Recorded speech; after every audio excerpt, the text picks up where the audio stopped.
it and tell us about yourself, what you're doing. Why this is important? Because when I came here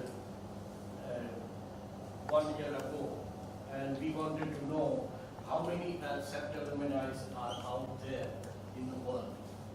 We are in more than 63 countries and 450 cities all over the world.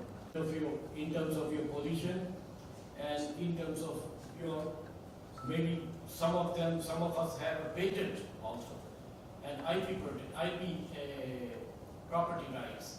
So these are all very important. So that's why this is the significance of this lecture series that SPSP has started. We are going to do the same thing for each of the faculty. And when I came, I started sending out a lot of letters and Google forms to find out who is doing what. And we only got very poor response of only 110 people sent us messages of what they were doing, which is not good enough for an institution which started in 1962. I am from the batch where there was no CEPT, only a field. I studied architecture here, but there was nothing here. My first year spent in a badminton hall behind MSOM in the Alumni University. That's where the CEP started. But CEP actually started in HL College of Commerce in one classroom. So there is a whole history of where we have started and where we have come. So please start by introducing yourself. Thank you. Working with my father from 2009 onwards.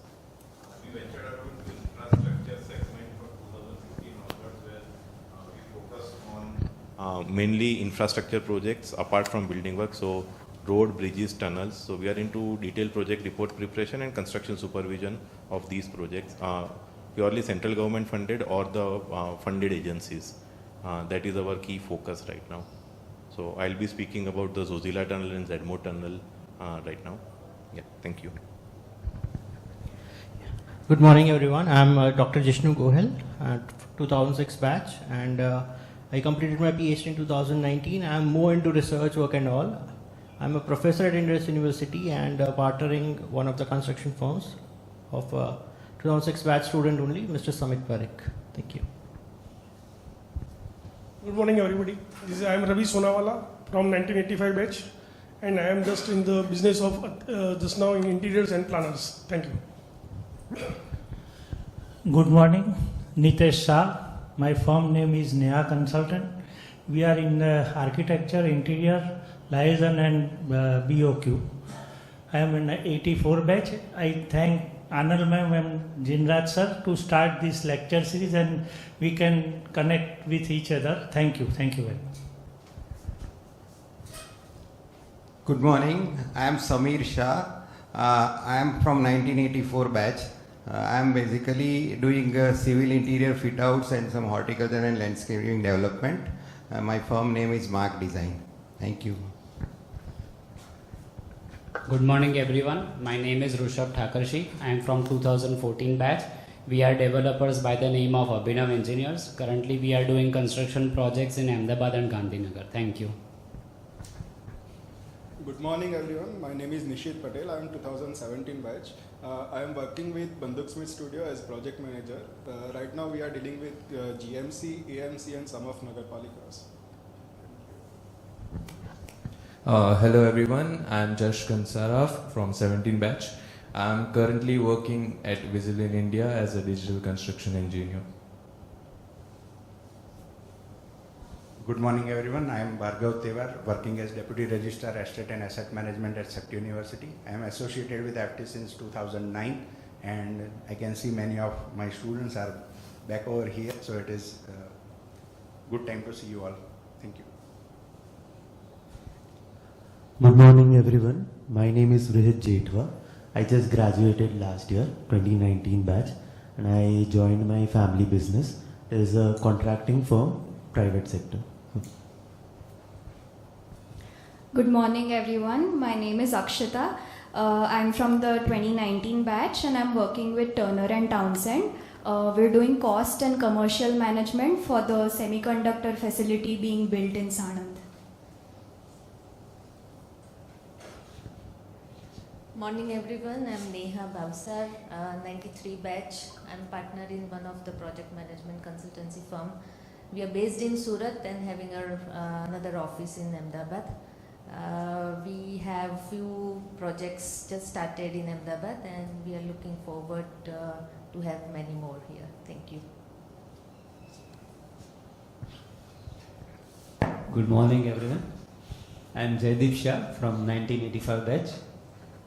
My firm is Sakar Projects and we do modular furniture projects in industrial, commercial and residential projects. Thank you.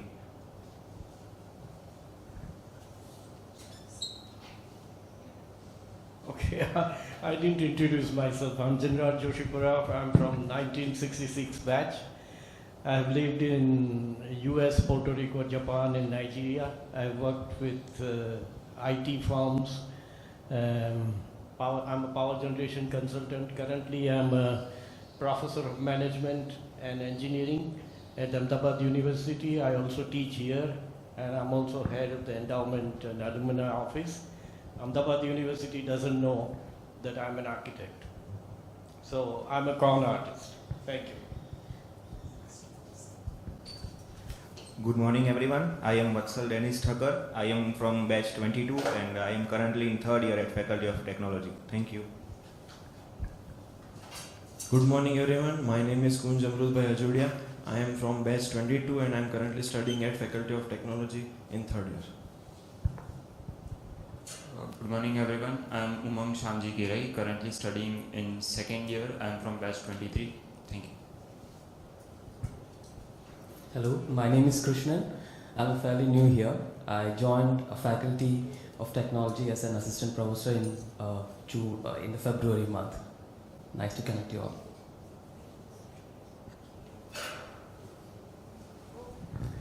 Hi everyone. Dr. Diksha Shah is here. I'm associated with Faculty of Technology since 2008 onwards. So most of my students and the familiar faces.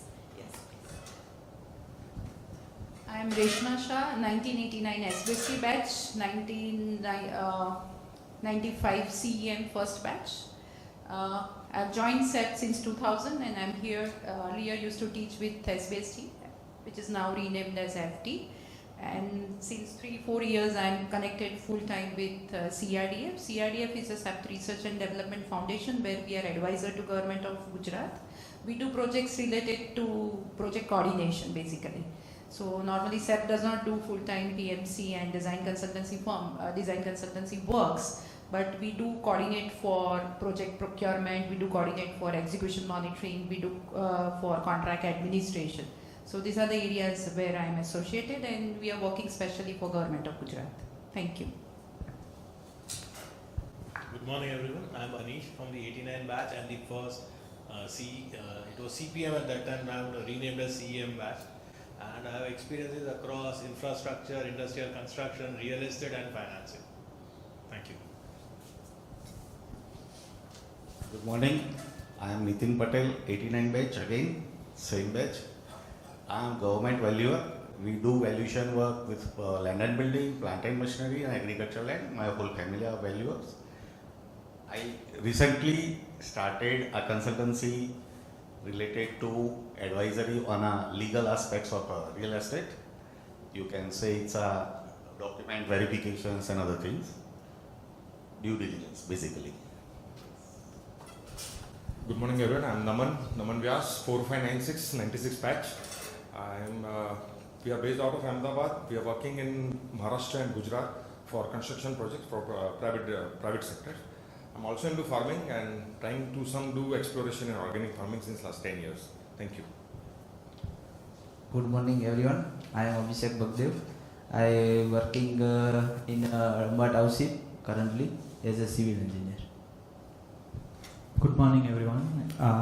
We three of us just came for the lecture. So I'm basically 19 pass out from landscape architect and we both are from 17 from Nirma, civil engineer. So we are rightly working as a engineer and explorer in Namba Township in Gandhinagar.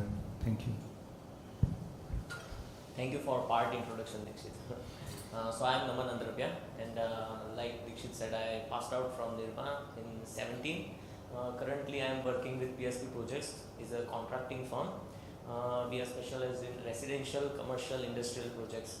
Currently I am working at one of the airport projects. Thank you. Good morning everyone, this is Harsh, and I was in 16 batch, SPST, which is known as FT right now, and I got my own firm that is called SOS Infracon, and I basically construct the deep basements and diaphragm walls and anchoring works also, and apart from that I'm a developer also. Recently we established a firm and we are working on that. That's it, thank you. Good morning everyone, my name is Maurya Parkara and I am from 2016 batch, and I am working in a Adani Group company, and I am contributing in the mining industry by being a business development manager in mining consultancy firm. Thank you all. Good morning everyone, my name is Sarvanan. I have a railway engineering firm and a software development firm, and we work in both in synergy. Yeah, thank you. This is my wife and dear friend of love. She has come here to support all of us.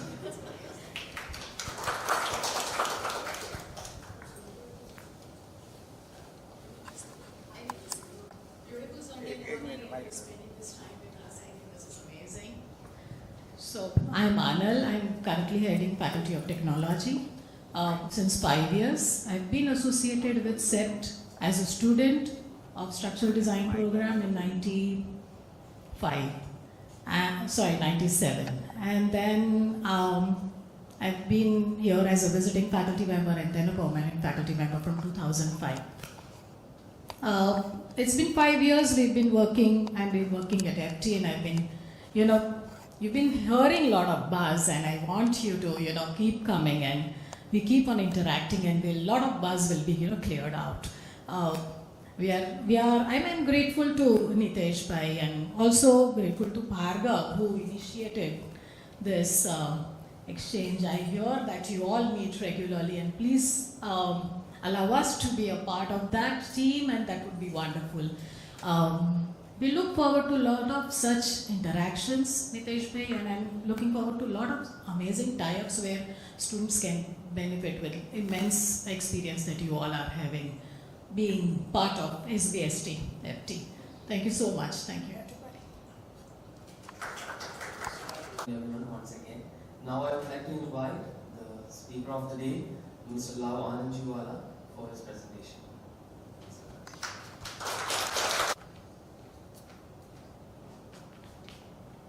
Morning all. Today I am going to talk about the Zojila Tunnel, which is at the longest tunnel in the Asia at the highest altitude of 3,000 plus meter. This is one of the prime or the important project for the modern connectivity and for the military safety reasons. This is a vital axis for Srinagar Leh connectivity. There are two tunnels on Srinagar Leh highway. One is Edmore Tunnel and another is Zojila Tunnel. We are consultant to both the projects. I'll be starting with Zojila Tunnel. In between I'll shift to the construction methodology of tunnel, and again I come back to Zojila Tunnel with few side photos and videos. So as I earlier said, the company name is Anandjiwala Technical Consultancy, which was established in 1980 by my father. He is MTech Geotech from IIT Powai. He started with the civil engineering material testing laboratory. Slowly he expanded into soil survey, topographical, non-destructive testing, project management, consultancy and other services. His focus was on Gujarat and Maharashtra market. I joined in 2009 after completion of SPST. I was working in Maharashtra market majorly 2009 onwards. And in 2014-15 we realized that there is an immense infrastructure development 2014 onwards with Nitin Gadkari at the Minister of Road Transport, and various schemes were coming up in ETC. The earlier government was working on BOT where there was a lot of land issues and financing issues. faster. So that is where we started exploring infrastructure sector in central government. So in the supervision work, there are three categories of work in transport mobility. One is called as authority engineer, another is independent engineer, the third is project management. The authority engineer is a terminology which is utilized for EPC contracts where we are authorities engineer where we approve all kinds of construction drawings, COS, EOT and everything. So we are basically acting as an authority and we are supporting authority in taking all the decisions. When it comes to independent engineer, this terminology is we are independent of client and the concessioner. Now concessioners can be working as a HEM, which is hybrid annuity mode, BOT or PPP. So these are the terminology where a concessioner is investing money and in return there are various financial models on which they take money back. In independent engineer, we are the intermediary between the government and the concessioner where our role is just to review and check. We are not the approver, we are the checking agency on which we can say that whether it's as per contractual agreement or not. So we are a reviewer in independent engineer. Coming to project management services, which is currently used in railways, because railways stopped the railway engineering cadre and they have started privatization for design and supervision. So they use terminologies project management services, where again railway is getting into EPC mode instead of BOQ tenders. And in EPC mode, as a project management services, we are not approving drawings, but we are just reviewing the construction sequences and any COS polymer. So these are the three terminology utilizing transport mobility sectors in road, bridges and tunnels. So since 2014 onwards, government has stopped giving BOQ contracts. Now again, there is a difference between BOQ and EPC. The idea of BOQ contract is where client is learned client and they understand the design aspect and the quantity aspect. When the client is not from engineering background or they don't have engineering sense, that is where they go for EPC, which is a lump sum contract where the liability is limited of client. Once the cost is approved, they don't have to look much into the cost. So these are the type of contracts on which we are working right now. In the central government funded projects, we have completed a couple of DPR and supervision work. These are the specialized projects which we are talking about. The first project is in the Jammu-Akhnoor section, that is NH 144, which is one of the connectivity between Jammu and Srinagar. So this passes through the Rajouri sector, which is near to the Pakistan border on the western front. So there are three connectivity between Jammu and Srinagar. One is NH 144, which is passing through Jammu, Akhnoor, Rajouri section, Poonch, and then that goes to Srinagar via Bir Banjar. Another is the main highway NH 44, which was earlier known as NH 1, which is Jammu, Srinagar, passing through Banihal and Ramban and the Kazipur. And the third connectivity is NH 244, which starts from Jammu to Doda, Doda to Pahalgam and Anantnag and Srinagar. So these are the three connectivity from Jammu to Srinagar. So we have worked on the Jammu-Akhnoor section. This bridge was a balance cantilever bridge on Chenab River, for which we have prepared DPR 160 meter single span to cross the Chenab because the water flow in Chenab is too high. So putting any foundation in between is a very difficult task. So the balance cantilever is the only thing possible to construct. Another tunnel for which we were part of making DPR is the twin tube tunnel in the Delhi, that is to decongest the Dwarka Expressway, connecting people from Gurgaon, Dwarka and coming to Delhi, Shivmurti Mart tunnel, which is a TBM tunnel, 4 kilometer twin tube. So there are upland and downland tubes, and because it's a soil strata and it is in urban area, so it will be constructed through TBM. The third project is the Zojila project. There are two components. One is the approach road to Zojila, which starts from Sonamarg and goes to the Balta, which is the start point of Zojila. So we have prepared DPR for this approach road, which has multiple structures because it was a all-weather connectivity. The idea was to construct the all-weather connectivity. So there are multiple structures to avoid avalanche, landslides and other issues. So these are the few projects we have completed our DPRs. These are some ongoing works where we are working with NHI on multiple DPRs. currently we are working on about 750 kilometers of DPR, couple of supervision projects in the railway. We are working in Gujarat. Then we have a project of 19 kilometers of elevated viaduct in Patna, and couple more projects going on. Specifically today we are talking about two tunnel projects. The ZOJI tunnel, which was on a DBO floating mode, which was concessional was EPCO. It's a Lucknow-based company which is completed, and on 13th January this was inaugurated by Prime Minister.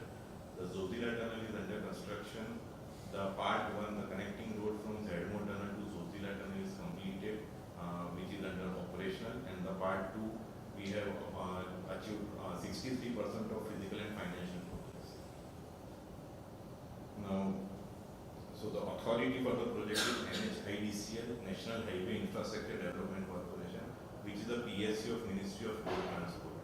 So one of the PSU is NHAI, which is commonly known, and the secondly is NHIDCL, which was started in 2014 with focus on the northeast border region and Himalayan territory, where NHA was unable to do. So there is a BRO, which is under Ministry of Defense, which looks after 100 kilometers of border area, which only supports 2 army establishments. It has nothing to do with civil infrastructure. The mandate to BRO is for army infrastructure.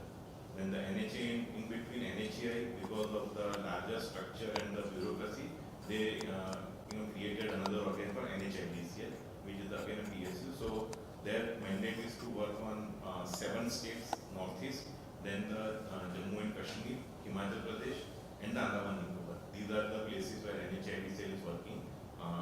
They are into buildings also and the infrastructure. So the project is executed by a joint venture. The Intercontinental Consultant Technology is the lead partner, and we are a JV partner. So ICT is a Delhi-based company, and they have experience of Rohtang Tunnel. So they were the consultant, one of the consultants for Rohtang Tunnel. Rohtang Tunnel supervision consulting was done by D2 Consultant, which is an Austrian company. So they have carried out in the association with ICT. So they were having the prior experience of supervision, and we were having experience of design aspects as a DPR consultant. So as a qualification criteria, we both were able to qualify. Now I'll start with general tunnel construction sequence, so we are aware about the terminology. So this is the tunnel cycle. So if you start with survey and profile marking, then you start with excavation, then there is a diffusing, then there is a marking process. So this is a cycle which I will show in photographs and slides. So this is again NATM tunnel. So this is New Austrian Tunnel methodology. So it is known as drill and blast, where the strata is loose or the rocky strata is very hard. So TBM becomes a very difficult thing. In urban area where we have lot of space, we use TBM in soil strata. When there is a rock, it is difficult to use TBM because of the progress you get. And in hilly terrain, TBM becomes more difficult because you have a limited plain surface where you can have a casting yard to cast the links of the TBM. So by and large, in hydropower projects or in transport tunnel or in railway, people are preferring the NATM methodology as a construction part. So this is surveying and phase mapping, where you do a survey and you put a location where you want to drill. So the phase mapping is done from a geologist and geotechnical perspective, where they will decide the blasting sequence. So there is a design where you decide on the surface area where do you put the drilling hole and the chat. Now surveying and phase mapping, then there is called drill and blasting. So there are various types of basically rock type. It is classified from class 1 to class 6.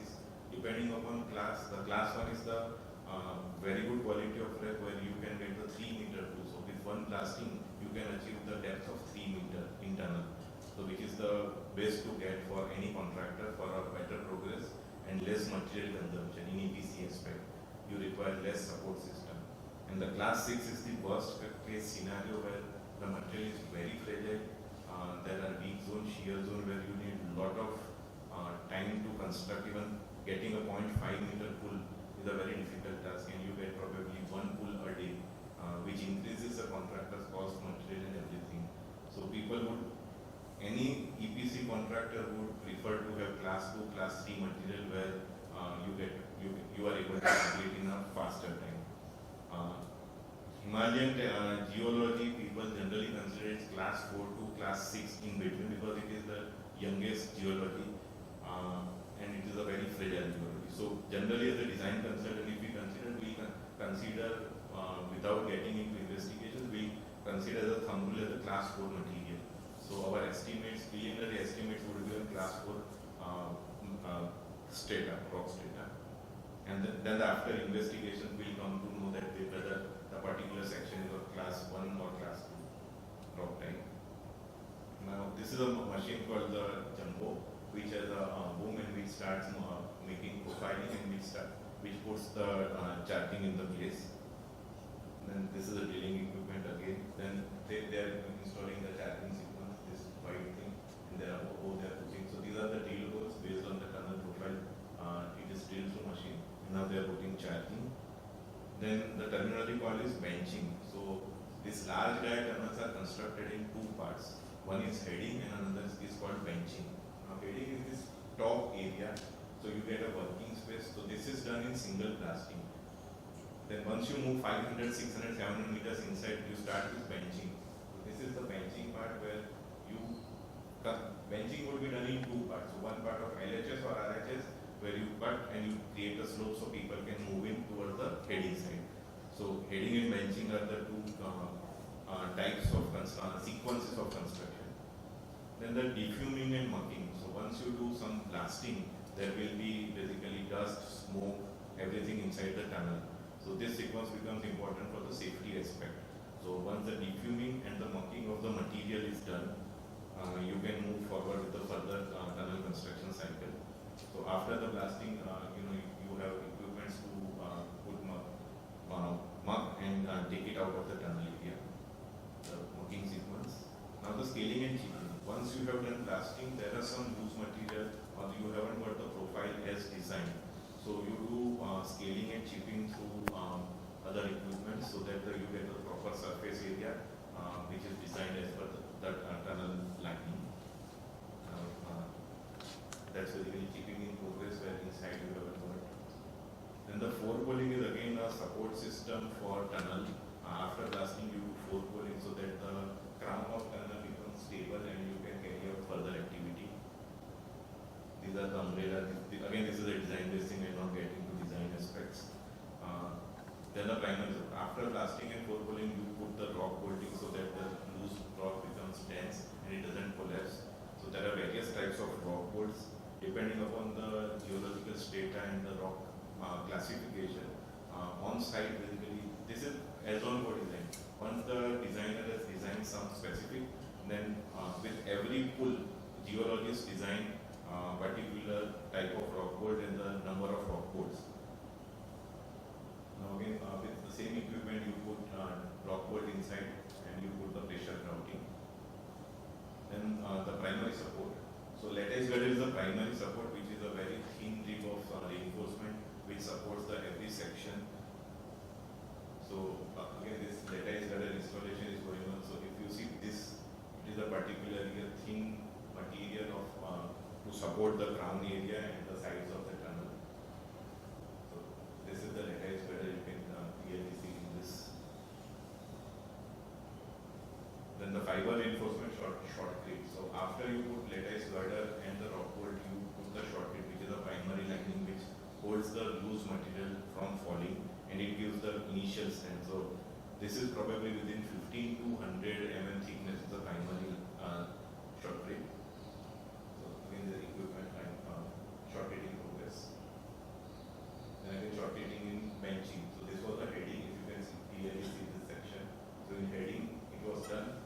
After heading completed, you start with benching. So the same procedure gets adopted in the benching. Now tunnel profile checking before the final tunnel. So once you have created a profile, if you want to do a lining, so final lining that happens on a gantry. So you have a casting situ gantry which moves on a basically platform. So you need a proper profile so that you get a smooth surface, and so that is where the final checking is done through total station.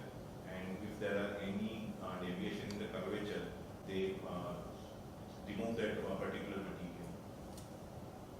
Now these are the basic sequence which is the inverted beam on which the gantry moves. So reinforcement of gantry, then putting the pipes for taking out water.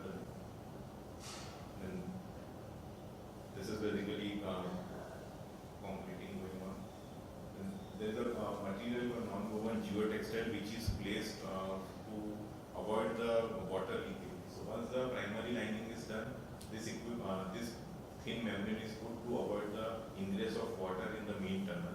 So water stays behind and it goes down, and there is a trench over here. So water will go in that trench. And this is the basically gantry which we are talking about. So gantry is installed. Then there will be a reinforcement. So this is PVC membrane, gantry in place. Over here you can see the final lining done. Again the same below gantry you have a space. So if you are constructing at let's say 2 km or 3 km depth, you can have gantry started from the zero and you have place in between so that vehicles can move. Then the overhead reinforcement fixing. So you create a profile where you have this kind of reinforcement. You have a beam system over here, and then you start working with the line, basically reinforcement for final lining. And so the reinforcement lining, and this is the equipment. Now concrete start within this. It's a 300 mm thickness material where concrete is formed from inside and it gets sprayed on the whole tunnel lining, the semicircular arch. Again, these are the photographs. You can see now final lining, the final. Now there are curing compounds installed after concreting. You put curing compounds because you can't do constant curing on this.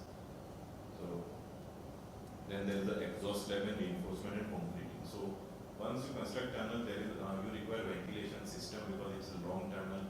So there is smoke inside, and in case of fire, you need evacuation system. So ventilation is the most crucial part of any tunnel. Now for ventilation, on above this tunnel lining, you put a slab ventilation. This becomes the slab. So there is another gantry for this casting of this slab. So you put reinforcement. So this is the point from where ventilation happens. So you have axial fans and other jet fans on this, so that can suck the bad air from here, which passes through this particular and goes out at the portal location.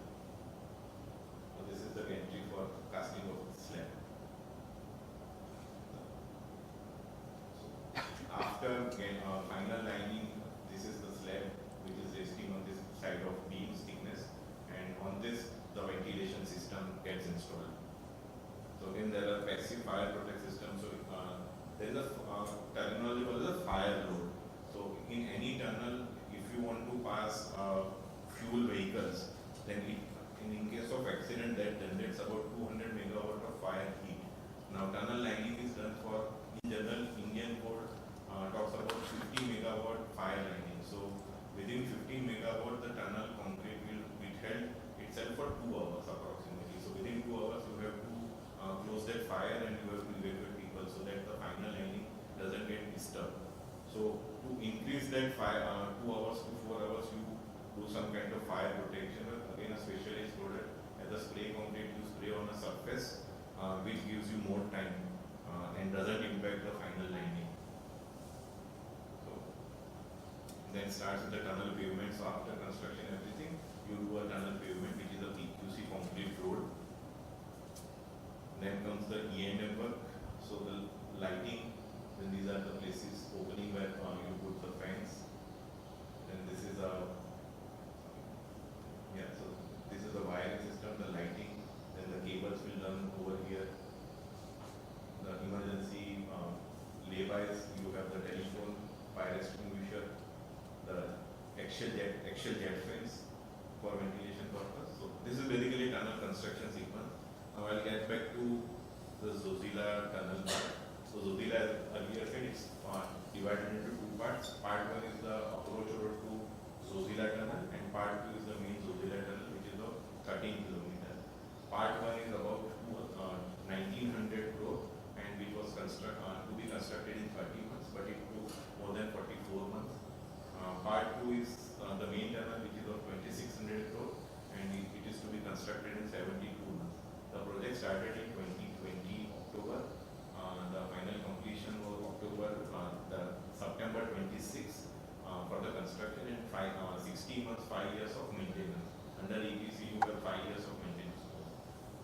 currently the project is delayed due to various administrative, geopolitical and the site weather condition reasons.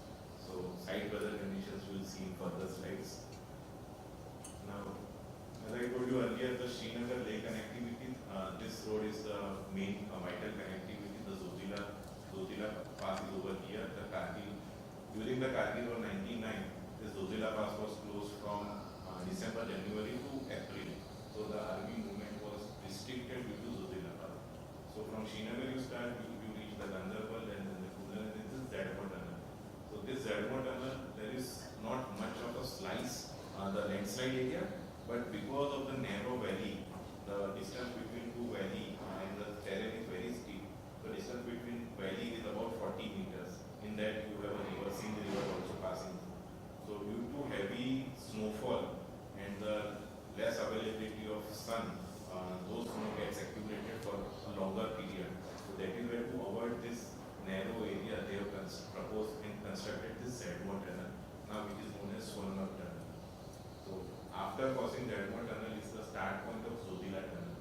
So from here to this main tunnel, it's an 18-kilometer approach road. Now the Zojila Pass, so there is an organization called as SASE, which is under Ministry of Defense, which studies the vital routes for military purpose, landslide purpose and other purposes.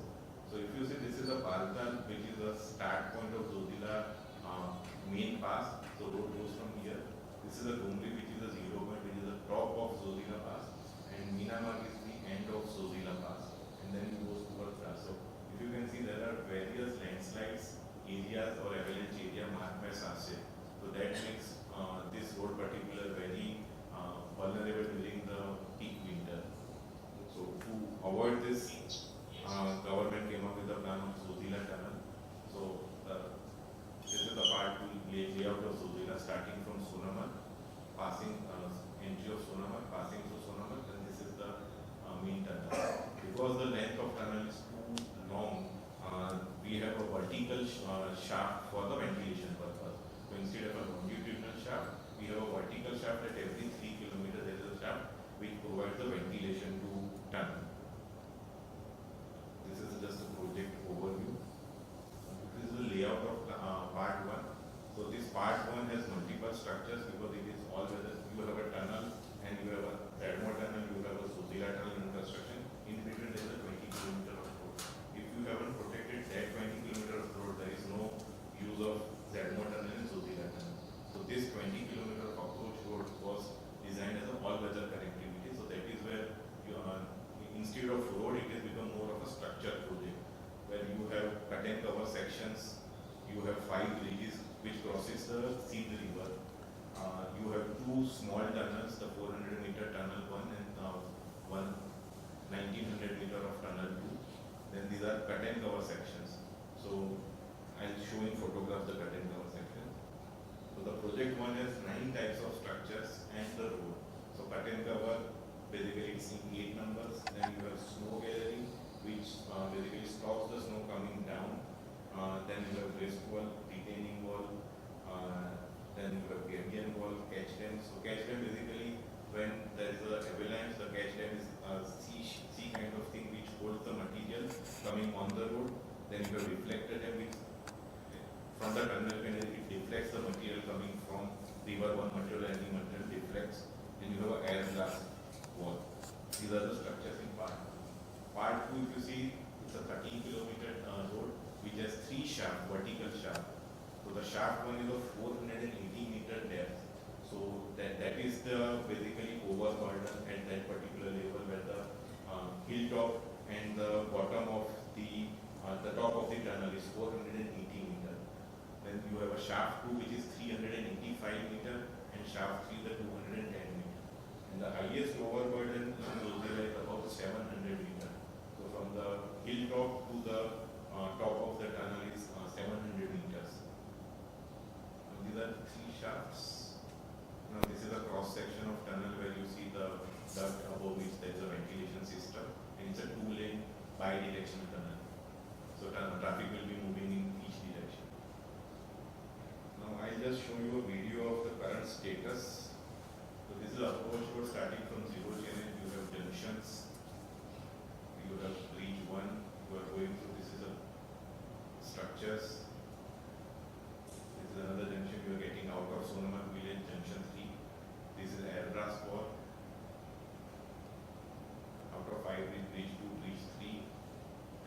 entry of tunnel 1, which is a short tunnel, 450 meter. The end of tunnel 1. So tunnel 1 and tunnel 2 is connected with a bridge.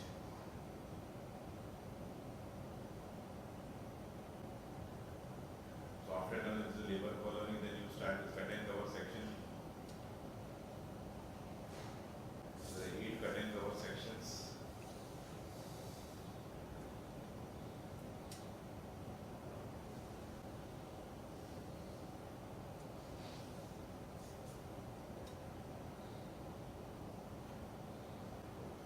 This is a smoke layering particular structure where you have on right hand side towards the valley side you have these openings to see the snow basically. It is in a way you can construct with a cut and cover, but if you are going through tunnel constantly for 15-20 minutes, then you get bored, you get distracted, and there are chances of accident.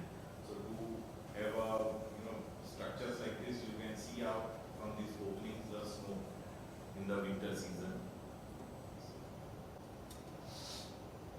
The main tunnel of 13 kilometers, this is the waste portal.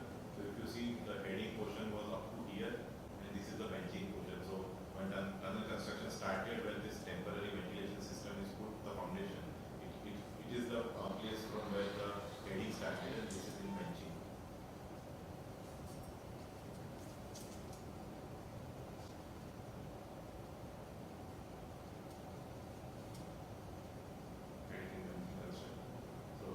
This is another interesting equipment mobilized on site to complete the construction within the given timeline, which is called the raise climber.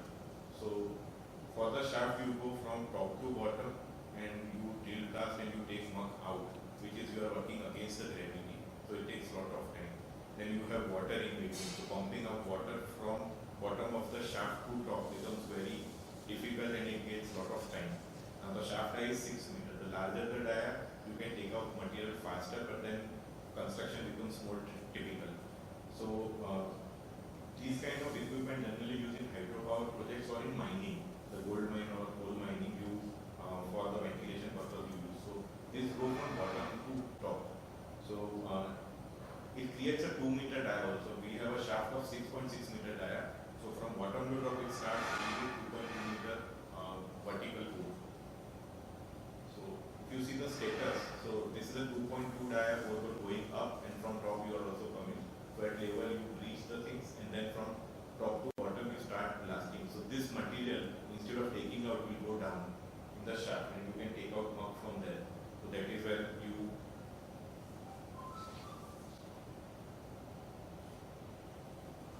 now the current status, the 13.1 kilometers. So out of that, again the top of the tunnel. So this tunnel is distributed in 2 parts. It's in UT of J&K and the UT of Ladakh. So about 51% of length is in the J&K, 6,800 meter, and 6,300 meter is fall under the lake administration. But every probably 3,000 meter you have shafts. So current excavation position in heading from western portal. From western portal we have reached up to 5,600 meters towards the east side. From eastern portal in heading we have reached 5,300 meters. So approximately we are 84% in heading we have completed. So remaining the 60% estimated time is probably January 26. We will be completing this remaining portion. So we have breakthrough in December or January 26 where tunnel is through from western to eastern side. In benching which was started, so we have reached benching at 3,600 meter from west side. So from west side up to 3,006 meter you have clear space where you can start the final landing. From eastern side it has reached up to 3,500 meters. So the tunnel landing has started from eastern side and it has reached up to 990 meters as on 30th April.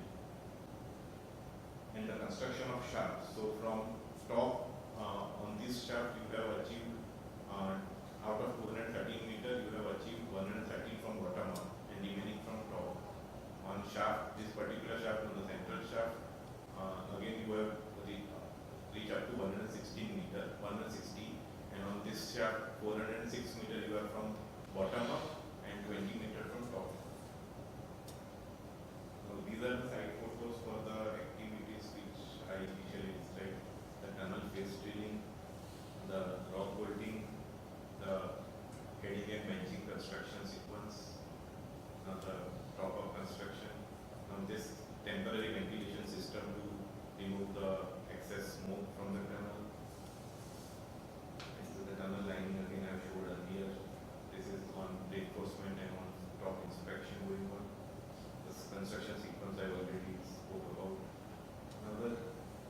aspect on the tunnel, there are desktop studies, geological, geotechnical, and geophysical.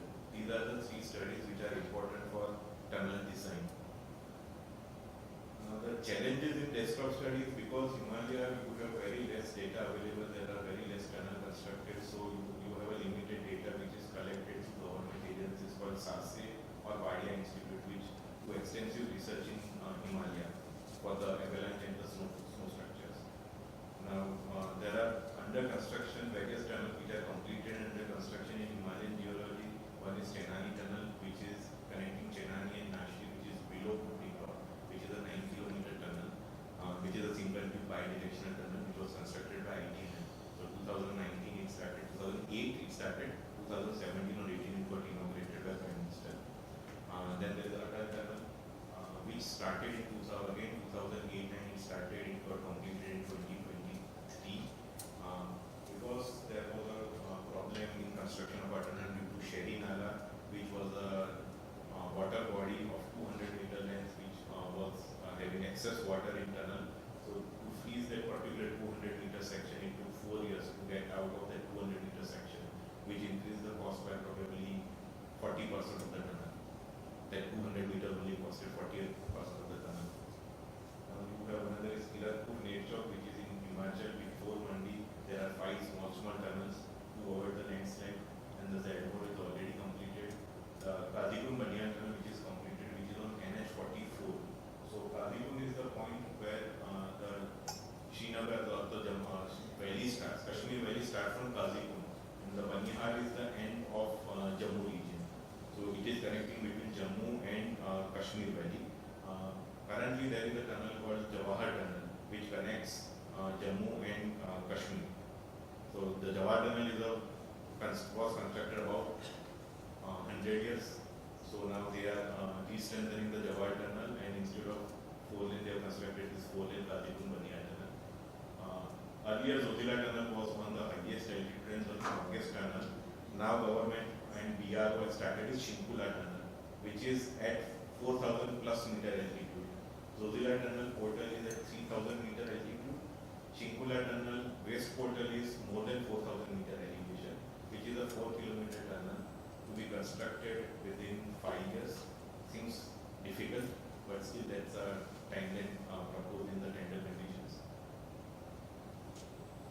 So these are the few tunnels under construction or constructed on which you do the desktop study. Then there is a geological mapping which is required. So accessibility to site is very limited due to the snow. So you get 6 months to go on the hillside and look at and map the whole geology. Then comes the geotechnical and geophysical investigations. You do multiple boring to get the quantitative aspects of the rock quality of material for designing engineering design purpose. Then you do the geophysical investigation, which gives you qualitative data for portal design. All these three to combine will create a geological model like this, where you can have a cross-sectional profile of a tunnel with geological multi-property. So the Zojila Tunnel indicative geology is this. It has basically 7 sections with type of material. So this gives us the design aspect that one initial 126 meter is a very challenging, which is a loose material, heavy and slope, which requires a lot of care. You might get 0.4, 0.5 meter of progress, or you can remove this and go cut and cover scope. Then these are the another type of material. Now the engineering challenges for Zojila are like number of engineering challenges. First is you are starting with constructing at 3,000 plus meter altitude, which has never been done in India. So you have a problem in the design aspect. In India, we don't have much of designers which are working in NATM tunnel. We have designers working in TBM tunnel or a normal Dilendras tunnel in Maharashtra region where it is support system. It does not require much of an attention. So most of the Himalayan terrain tunnels are designed by foreign experts, either from Turkey or from Austria or Iran. These are the 3 places where we have similar kind of environment, and these are the 3 countries from where we get maximum tunnel designers in India. Now the option was in engineering challenge was whether to use NATM or TBM. Drill and dust, where if you have a collapse, you can easily manage. So if you recently heard about the collapse of hydropower tunnel in Telangana, which was done through TBM, and because of the loose data it got collapsed and TBM got trapped, and there were 16 workers in the mine, and we could not retrieve their bodies also because TBM was there and you don't have place to shift through and reach to the basically total surface, the further surface. So in Himalaya generally people avoid NATM, avoid TBM tunnels for multiple reasons. Then you have a heavy snowfall with peak winter temperature of minus 45 degrees Celsius. So how do you plan construction? How do you plan the concreting? The bituminous work becomes a challenge to think about. The road construction and bituminous are in low temperatures. Then the effect of freezing and thawing. Once the water penetrates in the road cross section and it starts freezing, it creates crack. Once it starts thawing, it creates a settlement. So the constant settlement happens on this hilly terrain. That is where you have landslides. When the material and debris gets loose, it starts sliding. Then the maintaining of quality at this temperature for routine work, for concrete, for shotcrete, that is again another engineering challenge, you say. Then the temporary ventilation system. Further you go in the tunnel, you have lot of smoke, and to take out that you need extra power to take out that mud so that people can work on face. So that becomes also a challenging. Let's say currently we are at 5,600 meter. So 5.5 kilometer you have to take out that dust and smoke for 5.5 kilometer is a very challenging task. So that takes a lot of time and you require a lot of machineries for that. So designing of temporary ventilation system also becomes very challenging. We haven't thought in India that kind of ventilation system. Then comes the main tunnel construction. So because the tunnel is a single tube tunnel, you start from west portal and east portal, you have only two phases to construct. You don't have multiple phases. So initially government started with that you have 3 shafts, vertical shafts. So you reach at the bottom of shaft and you get opening in both the directions. So you can have multiple phases for construction. But because of the weather conditions on hilltop, you don't get time to do the construction at shaft level. So we are working from 2 shafts only. So the time cycle increases. The further you go in, you require more material, more equipment to take out the drill material, blast material. And the efficiency of construction equipment at such low temperature becomes very difficult. You get the freezing of diesel, then the oil gets freezed. Then the efficiency as far as the engine is concerned reduces, output reduces with minus 45 degree. Then the finalization of final ventilation system due to this atmospheric condition, low pressure, low bar pressure, and the wind conditions is again challenge. Now ventilation systems, I am not much technically aware about the ventilation system, so I'll skip this part, but there are 3 kinds of ventilation systems: fully transverse, semi-transverse and longitudinal. Fully transverse and longitudinal are by and large the same kind of systems. So most of the European tunnels are designed on fully transverse ventilation systems. In India, most of the tunnels in India again with NATM is designed with fully transverse, but ZOJI and Zojila are designed for semi-transverse ventilation system because you have snow on for 6 months. So if you have those jet fans and snow gets accumulated, then the efficiency of that becomes very difficult to take out smoke in the fire condition. So I'll just skip this engineering aspect of all kinds of ventilation systems. So this is semi-transfer system where you jet fans in the area. Longitudinal driving. Then there's the comparison between fully and semi-transverse. So this is a cross section of tunnel. So the normal cross section you have a up and down line, then you have this slab for ventilation, and there is a partition. So one is for escape duct and another is for exhaust duct. So escape duct will have a fresh air passing through, and exhaust duct is for the material, the smoke to get out. Different types of section ventilation slabs. Issues with fully transverse system, which is based on these issues, this got rejected and we moved to semi-transverse system. Now the execution strategies, if we talk about, the multiple challenges were there on site. Now first thing is to accommodate the staff and the engineering. At minus 45 degree, nobody would be willing to go and work. So that is is where all the accommodation were with 24/7 heating system. For heating system, you need power. Power, you don't have continuous power because in Jammu and Kashmir, you have everything overhead power lines. So in case of snow or wind, that gets collapsed. So for continuous power supply, you need to put multiple generators. Then becomes the additional storage because the connectivity is limited. There are Jammu and Srinagar road is always a landslide prone area, so you need to store that material in case of slide down on Jammu Srinagar road, which happened a month back. So Jammu Srinagar road section NH44 was closed for approximately 7 days.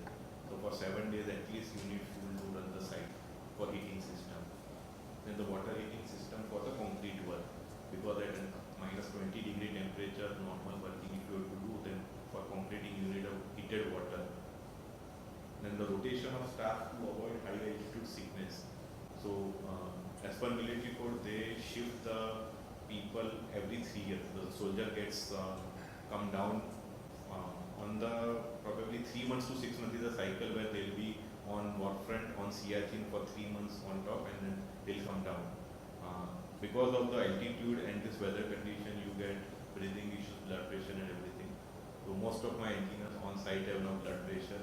They were fit and fine. So people with 30 or 40 years age group, they are having no blood pressure issues because of lack of oxygen probably, and then the atmospheric pressure. And the brand new equipment to be purchased. Then deployment of snow clearance for faster execution. So once you have snow, you need to move that snow so that your equipment can go into the tunnel for the construction purpose.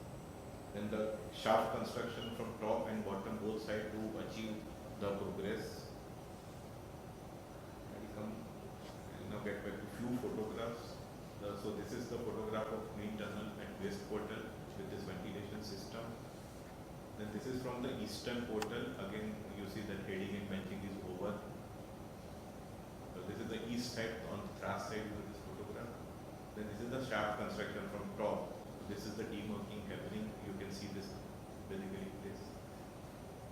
This is the twin tube which I showed you in the approach road. So this is a for entry is getting in place for the final lining.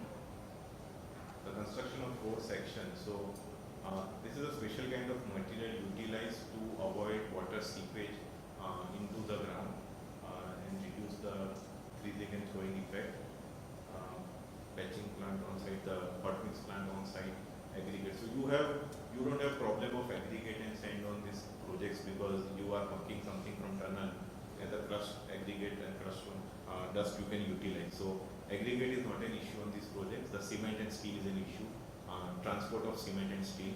So fuel is coming from Panipat, steel is coming from Punjab, cement I don't know coming from whichever places. So Jammu has one factory and remaining is coming from northern India. Now construction of cut and cover section. So if you see, this is the hillside which has a slope and the material can slide in. So you basically create a cut and cover section so that material from top goes here instead of coming on road for all weather connectivity. Then the snow clearance. During the snow, if this is a working road, you have to clear. This photo is from Eastern Portal where snow is clear. These are the residential accommodation and office space. Temperature, I don't know, it's not mentioned here. Yeah. This is one of the photo, Bridge 3 where the shuttering was done. Pier cap is casted and the girders are under casting. This is, I guess, last year photo, December 23, I guess. This is the site photo of snow at shaft location. This is this year's photo where you can't work in this condition at top with -45 degrees. So labor comes down on the 3000 meter altitude instead of 3600 meter for 6 months. So from top shaft works for 6 months only, 4, 5, 6. So completed part 1.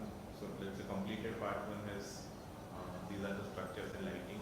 So this part 1 is open for public transport, although it is not inaugurated, but public movement is happening on this part 1. Now one of the video which shows the snow avalanche, you can see after the snow clearance due to the heat, snow started melting and this is the avalanche on site. This is a protection structure if you see, so snow avalanche will stop here. This is a catch dam area that you can go avoid.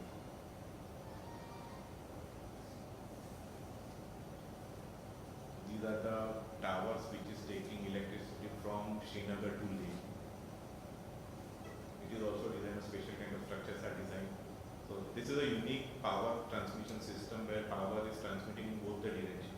So in Leh you have a geothermal power and the solar power, so which gets transferred to Srinagar in the same line, and from Srinagar side from the hydropower projects the power transmits to Leh. So a unique power transfer system is designed. So that's snow avalanche coming on vehicle. That's this video is taken by my team leader on site. So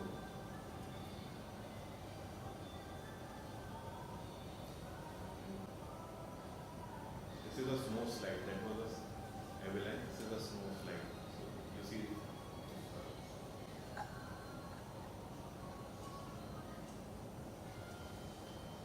So the whole area snow is getting slide down. This is a temporary access road. Down below is the main road. And snow slide and snow avalanche is very common. During the winter you have 3 to 4 occurrences.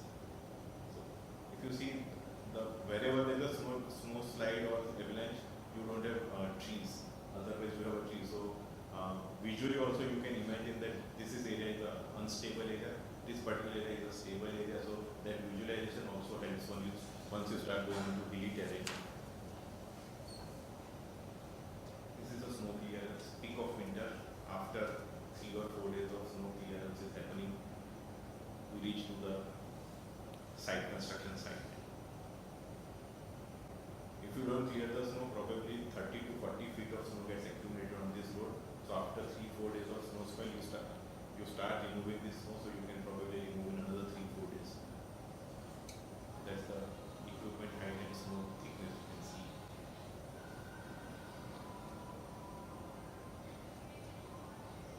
Himalayan roundback. This is again another kind of animals we saw on site. Going through cut and cover section. These are aggressive animals, so they will attack the workers in the night time on site. So construction is going on 24/7. So few laborers working through, they were attacked by brown bears, Himalayan brown bears.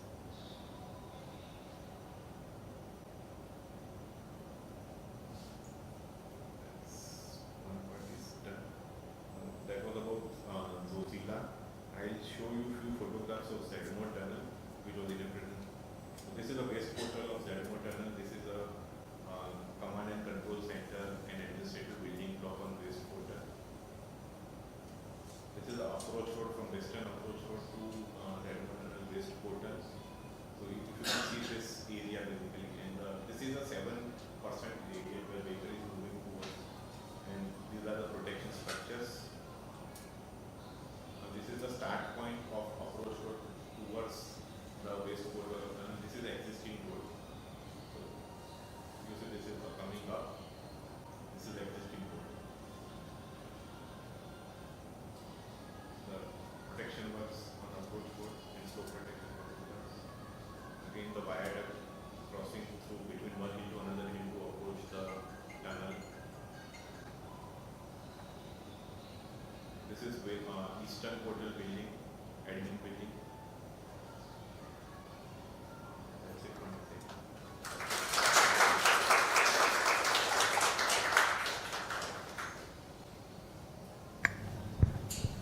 Can have any questions? Probably I try to answer. Hello. What is the gradient between one end of the tunnel to the other? Because when you say those shafts, rain water or whatever the seepage, it has to flow downside, right? Yeah. So what is the gradient? From west to east portal, it's an upward gradient of 3%. So you are starting western portal at 2950 meter elevation. You are ending up at 3300 meter elevation on eastern portal. So it's an upward gradient starting from Srinagar to Leh. Same way for ZOJI Tunnel, same upward gradient starting from Srinagar to Leh, because you are achieving altitude. So from starting Srinagar is a flat terrain valley, and you start from Srinagar altitude is about 700-800 meter. ZOJI start point, the approach road start point is 2100-2200 meter.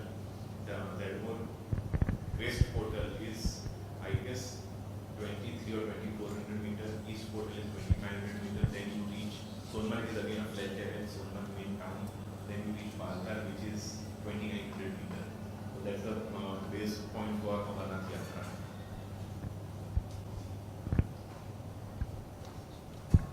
During the initial DPR, how you estimate the geophysical and geopolitical contingency for time and cost? Because you mentioned the geophysical to yes, we agree, but what about geopolitical? You can't estimate. That is the reason it is getting overrun, the time and the cost overrun. So, due to geopolitical reasons, the ZO tunnel got extended beyond the stipulated time.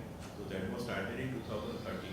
So, extension of ZO, the 10 years it took because of two reasons. One was geopolitical reason, that was due to Burhan Wani killing in 2016. The whole valley was disturbed for 1 year.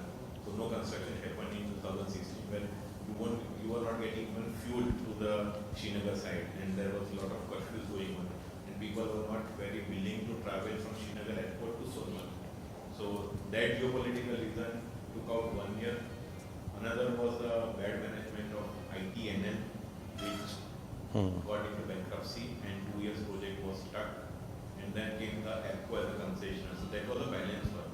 That was a balance work of ITNL, which completed about 30-35% of work, which was taken over and rebuilt by APCO Infrastructure. So APCO was a subcontractor to ITNL during the first phase, and because they were doing geology, they were doing geophysical, and they had an establishment, they were the cheapest bidder for the re-invited tender. So then after 2020, when APCO 2019, APCO started construction, and they were able to finish in time. So the tunnel got completed within timeline, but the approach road never completed in time because of the constant sliding, constant, the weather conditions, snowing. So if you have a snow on the partial cut hill, you can't remove that because while removing snow, you are taking out soil material also that will further enhance the probability of sliding. So the construction of approach road took more time compared to tunnel. Because tunnel was, the geology was more, the difficulties were more because APCO completed 50% of tunnel. Thank you. And one more question. What about the laborers working on site? From which state they were working? In terms to work in that condition, it's difficult. Like you can't expect our laborers from Gujarat or Maharashtra or Orissa to go and work there, right? Thank you. MEIS, the Zojila contractor, which is Mega Engineering Limited, they are Andhra-based company, right? So they came up with Andhra-based laborers and Telangana laborers, which ran away in first 3 months because they wanted constant rice to eat, sambar and rice, staple food for them in the quantum, and they were not used to this kind of weather condition, right? So you need by and large people from hilly terrain, so they have more stamina to work, but overburdened people get accumulated to this kind of weather condition. So we have engineers from major engineering staff from the supervision perspective, we have from Jammu and Kashmir. So there are a lot of hydropower projects going on in Jammu and Kashmir since 80s. So in Himachal also Tehri Dam and everything. So there are underground structures and tunnels constructed. So you have geologists available, ample of geologists available, then the tunnel engineers available within the Jammu and Kashmir.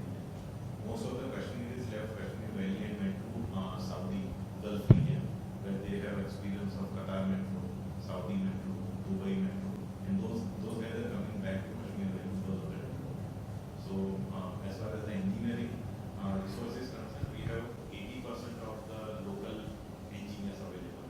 So some few of them have migrated back to Mumbai. My team leader is Iranian. My tunnel design engineer is a Spanish girl coming on site. I have a geotechnical engineer from Iran. We had earlier a tunnel design engineer from Austria, but due to age and with health condition in 63, he declined to further work on project. So these are the kind of experts we have on project: team leader, geotechnical engineer, tunnel, basically designer. These are the 3 expert positions we have on project side. Geologist, tunnel lining expert, and other local domestic positions, non-key experts we have on site. Laborers are coming from all parts of India except from the northeast. So with time, contractors started building that kind of facility, their fooding, their staple food they started building. So those were the initial challenges which took away probably 6 months of initial construction stage, where nobody was expecting what kind of things from the weather. Thank you. One more question. So I just want to ask about how was the process of disposing the muck that was carried out from the tunnel, whether it is disposed or whether it has been crushed to some powder slurry or something? So most probably 30-40% of the muck was reutilized in the road sections or in the tunnel lining as a material, so stone dust. Yeah. Remaining material, there were muck sites, disposal sites were made available, which created a flat land, and now those lands are utilized for recreational purpose, for parking, for wayside amenities. So the government is going to wayside amenities. So you have petrol fuel station over there, wayside amenities, you have parking laybys, everything. So whichever muck disposal sites were available, they have been created in additional government land, which government is utilizing for various purposes. Okay, thank you. 30-40% is reutilized, remaining is created in work sites with a flat land. So no material has been put in river. The ideal scenario, no muck should get into river and reduce the water flow or the catchment area of river.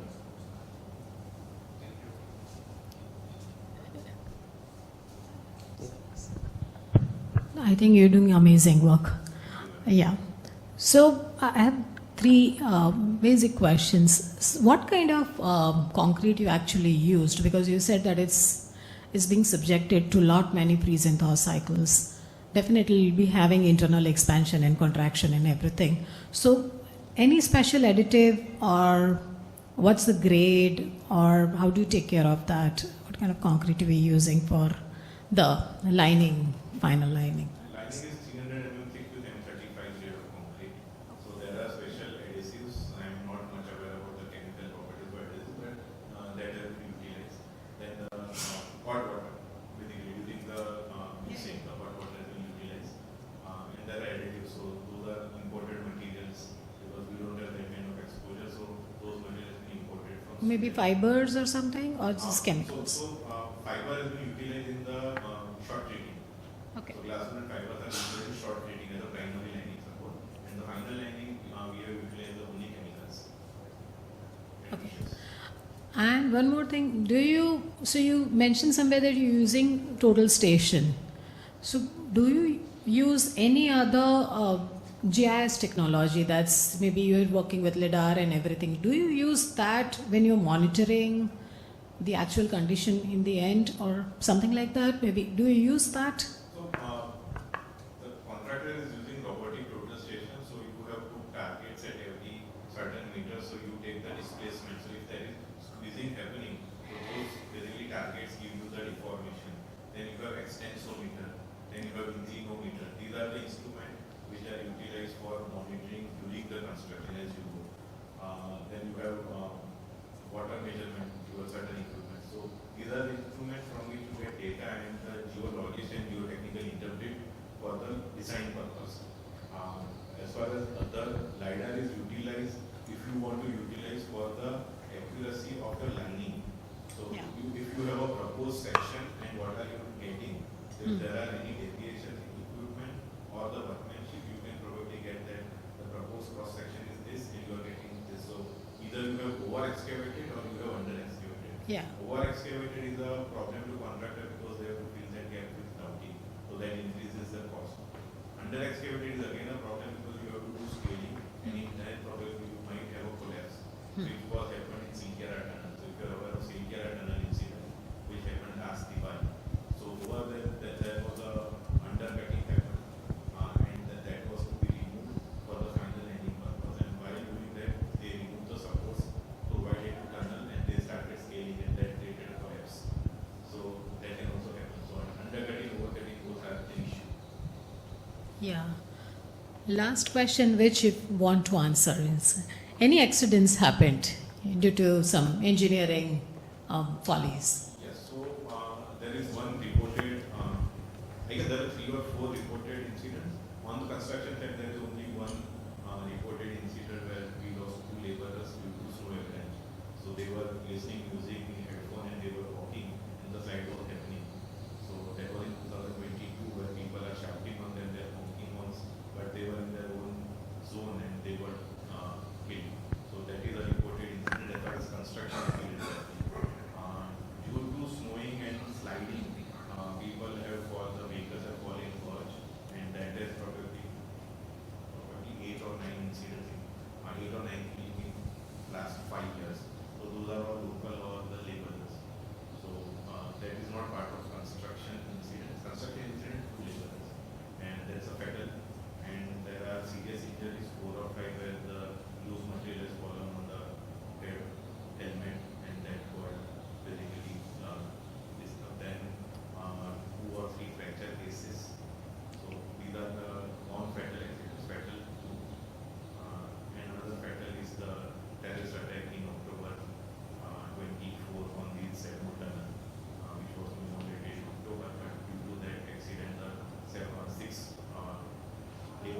the first tourist attack. Attacks have been made on Amarnath Yatra, but that is a, I guess, religious or pilgrimage thing. Tourist attack was the first reported in India, and on a construction, it was from 1980. There is development going on in Kashmir Valley, but never they have attacked workers from outsiders or civil contractors working in the October was the first incident when they came into the labor colony camp. Contractor came say, our accommodation is probably 100 meters from contractor establishment, and they killed 6 laborers and 1 employee. It seems to have planned attack, but yeah, so these are the reported incidents in last 5 years of construction sector. Thank you. We can take a couple of more. Anybody have?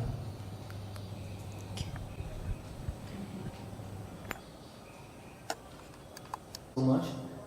I'm sure it was very insightful talk on how construction can be challenging on a very extreme conditions, and even as like M35, when you mentioned you are using hot water, that itself means that whatever we design in the studios or whatever it is not going to be the same in different conditions. Thank you so much. Now I would like to invite Prof. Jimraj and Anil ma'am to present a token of appreciation to our speaker and Nideshwar. Please. And then Nideshwar, please come to the dais.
Thank you.